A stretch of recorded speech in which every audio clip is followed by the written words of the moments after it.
Big பாஸில் வந்து துஷார், அரோரா இவங்களுக்கு இடையில இருந்த ரொமான்ஸ் இருக்குல்ல, அது பயங்கரமாக இருந்தது. துஷார் உள்ளே வரும்போது பார்த்தீங்கன்னா, அரோரா அப்படியே வைக்கப்பட்டு அப்படியே ஒரு மாதிரி ரொமான்ஸாக பார்க்குறது எல்லாமே பார்த்தீங்கன்னா, ஒரு கௌதம் வாசுதேவன் படம் மாதிரி இருந்துச்சு. கண்ணில் ஒரு டிவைன் தெரிஞ்சுது.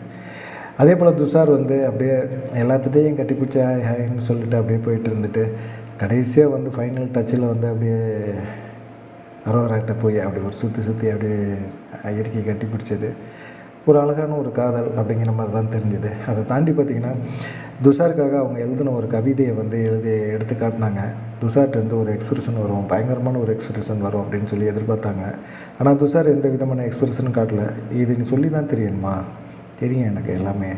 இப்போ உனக்கு கேம் தான் முக்கியம், கேமில் மட்டும் ஃபோக்கஸ் பண்ணு அப்படின்னு சொல்லி சொன்னாப்புல. இதுதான் வந்து ஒரு புத்திசாலித்தனம். இந்த இடத்துல வந்து அந்த பெண் என்ன எதிர்பார்க்குறது அப்படிங்கிறத தாண்டி புத்திசாலித்தனமாக செயல்படணும் அப்படிங்கிற ஒரு எண்ணத்தோடு துஷார் செயல்பட்டாப்புல.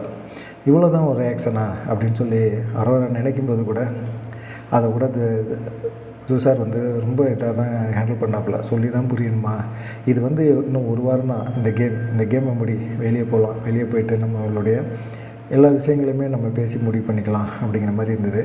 உன்னுடைய கேமை வந்து என்னுடைய எந்த விதமான பேச்சோ செயலோ வந்து தப்பு பண்ணிடக்கூடாது அப்படிங்கிறதுல ரொம்ப ஒரு நல்ல எண்ணத்தோடு அவர் பேசின அந்த விஷயங்கள்லாம் பார்க்கும்போது புரிஞ்சுது.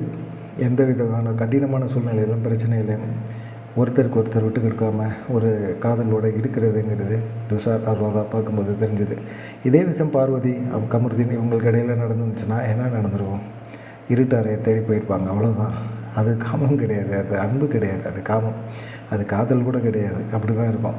ஆனால் இங்கே வந்து என்னென்னா, பிரிஞ்ச பிறகு கூட அதே நினைப்போட அதே உணர்வோட இருந்த அரோரா அது வந்து சரியான விதத்தில் வந்து கையாளணும் அப்படின்னு சொல்லிட்டு கையாளுற துஷார் இவங்களை பார்க்கும்போது சந்தோஷமாக தான் இருக்குது. உங்களுக்கு எப்படி தோணுது?